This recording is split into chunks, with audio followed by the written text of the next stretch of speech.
بسم اللہ الرحمن الرحیم۔ تو آج ہم گفتگو کریں گے ایک پوسٹر کے حوالے سے۔ یہ پوسٹر نکل کے آیا جس میں حنیف قریشی کا مرزا جہلمی سے 26 نومبر کو مناظرہ دکھایا جا رہا ہے۔ تو میں آپ کو ایک بات بتاتا چلوں کہ مرزا جہلمی کبھی بھی مناظرہ نہیں کر سکتا۔ وہ خود کو زندہ قبر میں دفن تو کر سکتا ہے، وہ پھانسی کے پھندے پہ بھی چڑھ سکتا ہے، وہ اپنے 4 ٹکڑے بھی کروا سکتا ہے، لیکن کبھی مناظرہ نہیں کر سکتا، کیونکہ وہ شخص صرف 4 دیواری میں بیٹھ کر ہی باتیں کر سکتا ہے، اپنے لوگوں کے سامنے 4 کتابیں رکھ کر۔ وہ مناظرہ کبھی بھی نہیں کر سکتا۔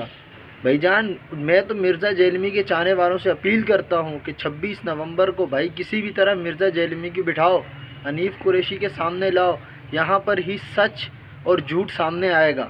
آپ لوگ کہتے ہو نا مرزا حق پر ہے، مرزا سچا ہے، بھائی مرزے کو بٹھاؤ نا، مرزا جہلمی کو بٹھاؤ، پتہ چلے گا نا پلمبر جب دین بیان کرتا ہے وہ کیسا بیان کرتا ہے، جب کوئی مفتی بیان کرتا ہے تو وہ کیسے بیان کرتا ہے۔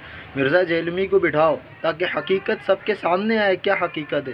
اس وقت مرزا جہلمی امت کے لیے ایک بہت بڑا فتنہ ہے، جس نے دین کی مذاق بنایا ہوا ہے، اپنی مرضی کا دین بیان کر رہا ہے۔ مرزا جہلمی صاحب، آپ کی حیثیت اور اوقات ہی نہیں ہے حنیف قریشی کے ساتھ بیٹھنے کی۔ کچھ لوگ ہمیں کہتے ہیں کہ بھائی آپ حنیف قریشی کے بارے میں کیوں کہہ رہے ہیں، حنیف قریشی تو خود اہل سنت میں مشکوک ہے۔ بھائی مانتے ہیں اہل سنت میں حنیف قریشی ابھی مشکوک ہے، لیکن مرزا تو ایک فتنہ ہے نا، کم از کم ایک فتنہ تو زمین میں دھس جائے گا۔ اور حنیف قریشی کے ساتھ بیٹھنے کے لیے اس نے حامی بھری ہے مرزے نے، اس کے علاوہ وہ کسی کے ساتھ ابھی تک بیٹھنا نہیں چاہتا۔ فی الحال حنیف قریشی کے ساتھ وہ بیٹھ رہا ہے، 26 نومبر کی ڈیٹ آ رہی ہے، تو میں تو خوش ہوں اور گزارش کر رہا ہوں کہ آئے مرزا بیٹھے، آمنا سامنا ہو، مزہ آئے، پتہ چلے نا مرزے کو کہ 4 دیواری میں بیٹھ کر چورن بیچنا کیسا ہوتا ہے اور دین بیان کرنا کیسا۔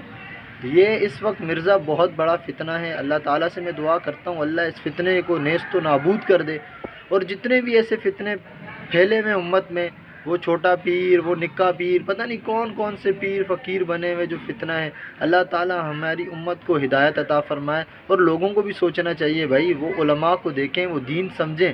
مسٹر گوگل، مفتی گوگل بن جاتے ہیں بھائی، کسی کو دین کا مسئلہ چاہیے ہوتا ہے گوگل سے مسئلہ حل کرتے ہیں، علماء کو گوگل پہ تلاش کرتے ہیں۔ بھائی اپنی فہم کو بڑھاؤ، دین سیکھو، دین سمجھو، تاکہ ایسے لوگوں کے ہاتھوں میں آپ نہ آئیں۔ اللہ تعالیٰ سے میں دعا کرتا ہوں اللہ تعالیٰ اہل سنت کو آباد رکھے، اللہ تعالیٰ عوام اہل سنت کو عقل اور شعور عطا فرمائے۔